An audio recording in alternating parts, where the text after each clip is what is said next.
Dans cette réflexion sur la conscience et la réalité de l'homme, Bernard de Montréal explique que la conscience est un aspect de la réalité de l'homme. La conscience nous permet de comprendre notre réalité psychologiquement, en relation avec nos actions et notre comportement. Il soutient que la réalité de l'homme dépasse le spatio-temporel et que notre conscience actuelle n'est pas suffisamment développée pour appréhender certains aspects de cette réalité. Selon lui, le développement de la conscience est essentiel pour découvrir notre véritable réalité et vivre pleinement notre pouvoir. Il affirme que l'évolution de la conscience est la première étape vers la réalisation de notre véritable potentiel. Pour atteindre cette réalité, il est nécessaire de développer une conscience ajustée à des vibrations plus élevées. La conscience permettrait ainsi à l'homme d'ouvrir de nouveaux horizons et de dépasser les limitations psychologiques de son ignorance. En somme, le développement de la conscience est nécessaire pour accéder à une réalité plus vaste et évoluer vers un état de réalisation ultime. L'évolution de la conscience humaine est liée à la réorganisation psychique de l'homme. La réalité de l'homme ne fait pas partie de cette réorganisation psychique, mais plutôt de l'organisation interne et externe de sa réalité. La conscience humaine est une structure psychologique qui est principalement basée sur les mécanismes conscients. Les mécanismes subconscients sont filtrés et diminués afin de ne pas surcharger l'homme.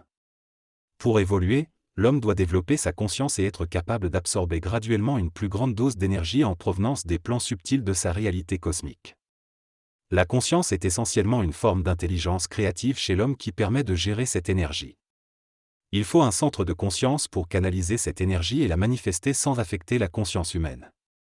La conscience de l'homme étant réalité, la science de sa réalité, la compréhension des mécanismes de l'énergie. Elle permet à l'homme de construire une vie harmonieuse en intégrant et en contrôlant sa réalité dans sa mortalité. Sans conscience, l'homme manque de compréhension du monde. La conscience de l'homme et sa réalité sont deux aspects différents, appartenant tous deux à l'homme. La conscience de l'homme évolue, contrairement à sa réalité qui ne change pas.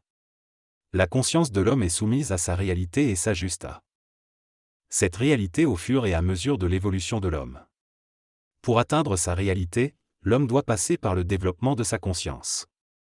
Au fur et à mesure que l'homme développe une science de sa réalité, sa conscience grandit.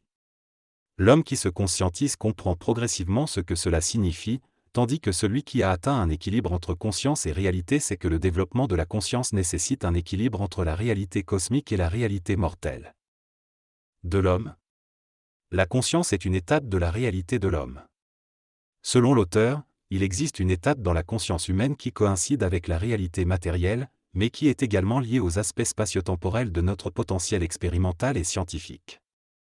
Lorsque l'homme atteindra le stade où il pourra vivre sa réalité pleinement, les contraintes spatio-temporelles cesseront de retarder l'expression de sa conscience dans le monde. À ce moment-là, l'homme sera capable de passer d'un état de conscience planétaire à un état de conscience cosmique. Il est important de regarder cette question d'un point de vue réel, en considérant l'interrelation constante entre notre conscience et notre réalité. L'homme devient de plus en plus conscient et équilibre son énergie en tant qu'homme et en tant qu'homme cosmique, ce qui lui permet de reconnaître et de vivre sa réalité. Il devient alors libre, au-delà de la conscience humaine, et fait partie de la conscience cosmique.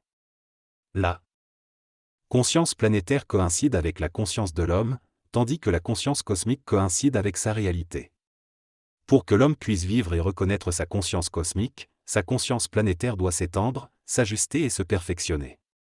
L'homme pourra alors utiliser l'une ou l'autre conscience selon le niveau d'expression de sa réalité. Les illusions sont des mécanismes subjectifs de l'ego, faisant partie de la psychologie de l'homme, tandis que les voiles font référence aux limitations et aux obstacles qui obscurcissent notre compréhension de la réalité. Les illusions existent au niveau psychologique, mais la conscience de l'homme n'est pas une illusion car elle fait partie de sa réalité, même si elle n'est pas pure.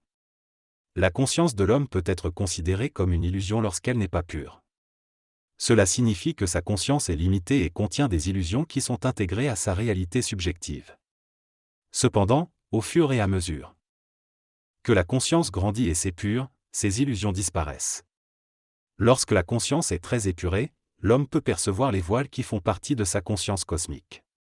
Ces voiles ne font plus partie de sa conscience psychologique, mais sont la manifestation de l'activité de sa conscience supérieure à travers la conscience inférieure. L'abolition de ces voiles permet à l'homme de vivre une intégration totale de son énergie et d'être libre de l'initiation solaire. Pour y parvenir, elle est nécessaire de déchirer les voiles en mettant de côté les illusions. Ainsi, il est important de d'abord identifier et perfectionner notre conscience humaine en reconnaissant les illusions avant de pouvoir percevoir les voiles de manière objective. Les voiles ont toujours une intelligence et un but créatif, et sont essentiels à la concrétisation de l'évolution de la conscience de l'homme. Dans ce texte, il est question de la distinction entre les voiles et les illusions dans la conscience humaine. Les voiles sont perçus comme une protection contre les chocs émotionnels de la vie, tandis que les illusions sont considérées comme une aberration de la conscience. L'ignorance de l'homme est présentée comme étant liée à son manque de puissance et à un déséquilibre entre sa conscience humaine et sa conscience cosmique. Plus l'homme trouve cet équilibre, plus il acquiert de puissance et moins il est limité par l'ignorance. L'initiation solaire est également évoquée comme un processus difficile, car l'homme doit dépasser les fondements de son ignorance et les systèmes spirituels hérités de l'involution. Cela exige de la puissance et une connaissance de plus en plus approfondie de la réalité. L'ignorance et la science se côtoient dans l'évolution de la conscience humaine. Au fur et à mesure que l'homme se construit émotionnellement et mentalement, il est capable de supporter le savoir et de se libérer de l'illusion de la fausse personnalité. En découvrant sa vraie personnalité, il réalise la différence entre la personne et la personnalité. La conscience de l'ego et la conscience cosmique sont en relation, et c'est cette relation qui crée l'ignorance. L'homme doit donc se conscientiser pour accéder à une science de l'esprit afin de dépasser l'ignorance et atteindre un équilibre entre la conscience mortelle et la conscience cosmique. L'ignorance est l'impuissance résultant d'un manque d'intelligence réelle à l'intérieur de notre conscience. L'homme développe sa puissance en luttant contre les formes utilisées par son esprit et en apprenant progressivement les lois de l'esprit. Il découvre ces lois dans la lutte, et cela représente un concept nouveau pour l'humanité. L'essence du texte est que l'humain est prêt à passer d'une phase d'évolution à une autre, en comprenant qu'il est capable de maîtriser son esprit. Lutter contre l'esprit revient à lutter contre soi-même, dans le but de retrouver l'équilibre énergétique. En réalité, il ne s'agit pas de combattre l'esprit mais plutôt de remettre en question notre manière habituelle de l'appréhender. Ainsi, l'humain lutte contre lui-même, sa partie inférieure luttant contre sa partie cosmique. Cet équilibre croissant entre la partie cosmique et la partie inférieure est ce que nous appelons la liberté.